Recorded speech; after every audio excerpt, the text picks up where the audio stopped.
सांगली, मिरज आणि कुपवाड महानगरपालिकेने केलेल्या भांडवली मूल्यावर आधारित आकारलेल्या घरपट्टीचे समर्थन आमदार सुधीर गाडगीळ यांनी केले आहे.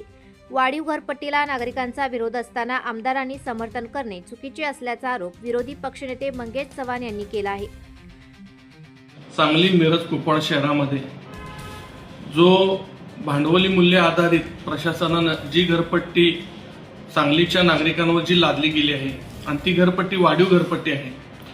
एका बाजूला या घरपट्टीच्या माध्यमातून सर्व सांगलीतली जनता नाराज असताना दुसऱ्या बाजूला सांगली विधानसभेचे आमदार सांगली महापालिकेमध्ये येऊन प्रेस घेतात, आयुक्तांना भेटतात व प्रेसच्या माध्यमातून जे सांगितलं जातं की घरपट्टी योग्य आहे आणि ती लोक भरायला तयार आहेत, हे कुठं तर चुकीच्या पद्धतीनं आहे असं आम्हाला वाटतं. कारण बऱ्याच संघटनांनी वाढीव घरपट्टीच्या माध्यमातून अनेकदा आंदोलनं केली, काँग्रेस पक्षानं सुद्धा आंदोलन केलं.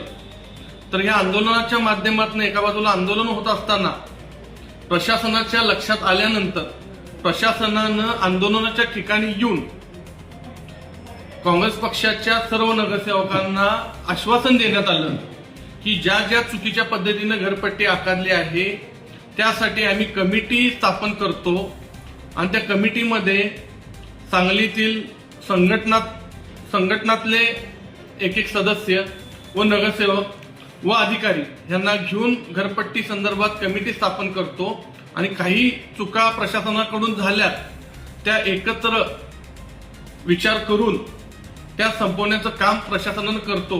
असं असताना एका बाजूला प्रशासनानं कमिटी स्थापन करतो म्हणून सांगितलं असताना आमदारांनी येऊन घरपट्टी बरोबर आहे असं सांगणं कुठं तर चुकीचं आहे. एवढं आपल्या माध्यमातून आम्हाला सांगायचं आहे.